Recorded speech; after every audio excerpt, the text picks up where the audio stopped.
ആ പ്രസ്ഥാനമാണ് അത് തീരുമാനിക്കേണ്ടത്. അവർ ധാർമ്മികത മുൻനിർത്തി അവരെന്താണോ ചെയ്തത് അത് മാത്രമേ ഞാൻ എടുക്കുന്നുള്ളൂ. അല്ലാതെ കൂടുതൽ അങ്ങനെ വേണം ഇങ്ങനെ വേണം അങ്ങനെ ഒരു ആഗ്രഹങ്ങളില്ല. ഇപ്പോഴും ഞാൻ പറയുന്നത് ഈ പറയുന്ന വ്യക്തി ഇനിയെങ്കിലും നവീകരിക്കപ്പെടണം എന്നുള്ളത് തന്നെയാണ്.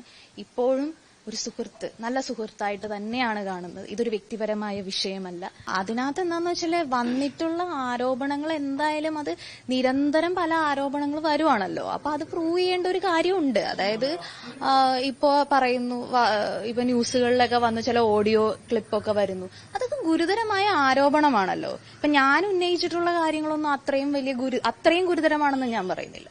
വളരെ ഗുരുതരമായ ആരോപണങ്ങളാണല്ലോ. അപ്പൊ ഇത് ബേസിക്കലി സ്ത്രീകൾക്ക് വേണ്ടിയുള്ള ഒരു പോരാട്ടം എന്ന രീതിയിലാണ് കാണുന്നത്.